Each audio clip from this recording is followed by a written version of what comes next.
Your trip's officially about to begin, so I'm gonna bring it along, trying to get an idea of everything you need to go through to get over to Spain. So come along.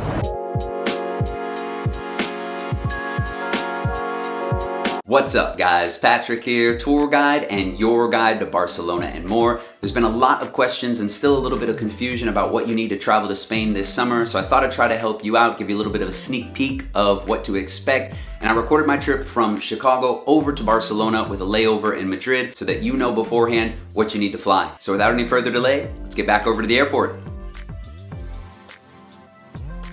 There's not too many people in line, but they do have a bunch of reminders about an FCS form, the health control form. You can even see it just right behind me. They got a bunch of things just to make sure that you fill that out. Remember, it has to be done no more than 48 hours before your flight. If you want more information about that or just kind of want to know what's going on with it, remember to check out that video that I made that helps you walk you through it.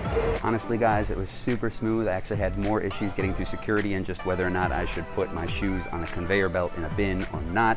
But if you get over there and you know exactly what you need, which is your passport, that QR code, and your vaccine certificate, you're good to go. They took a quick little glance, looked, made sure everything was good to go, and then it was on through security. I did notice that a bunch of people didn't know about the FCS form and were filling it out right there, so it's good to know that you can fill it out before you get onto the flight, but if you have it prepared, you're all the more ready to go.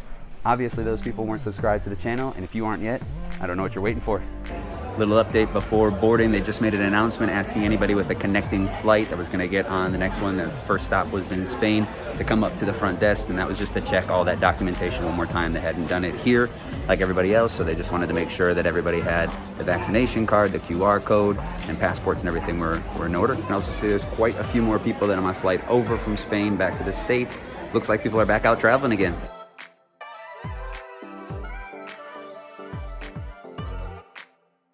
We just landed and now we're passing through the point where there are two different lines. So you've got the kind of EU citizens over here and then everybody with outside passports going through the other line. Passport control is normal. All you have to do is present those passports like always. Now we're gonna go through health control. We'll see how that is in Madrid. By the way, there is nobody here in this airport.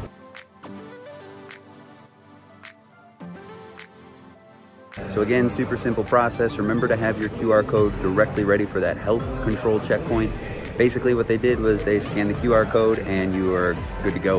They didn't ask to see a PCR, they didn't ask to see the vaccination, it was just scanning that and we were through. I did ask, because there were some nurses there, for anybody traveling with kids, if you're using the antigen test to be accepted by the EU, it needs to be between 90 and 95% reliable. So make sure you have that if you're traveling with kids. So I'm sitting over here in Madrid waiting for my connection to Barcelona. Remember that you have to show all of that information, the QR code and everything, at your first entry point into Spain. I shouldn't have to show it at Barcelona, but they do make it pretty clear on the website that you might have to show any of that documentation along the way. I'll let you guys know what happens when I get over to Barcelona. By the way, right when they scan that QR code, you get a text message and an email with the number for the autonomous region and its emergency number just in case anything happens while you're here.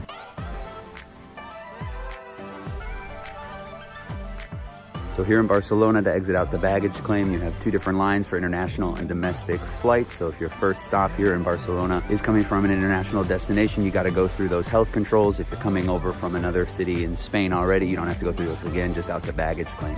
But I hope that process now is a little bit more clear for everybody. It kind of clears some things up and you feel a little bit more comfortable about coming over. Hope to see you in Spain. So there you go. I hope that gets you better prepared ahead of your trip this summer. Remember to hit that like button if it gave you any sort of value, and you can subscribe and hit that bell if you want to know when any of those other videos are coming out. And if you're looking for any more information about those health forms or requirements just to get into Spain in general, remember to check out that playlist all about travel to Spain in 2021. Thanks for watching, and I'll see you next time.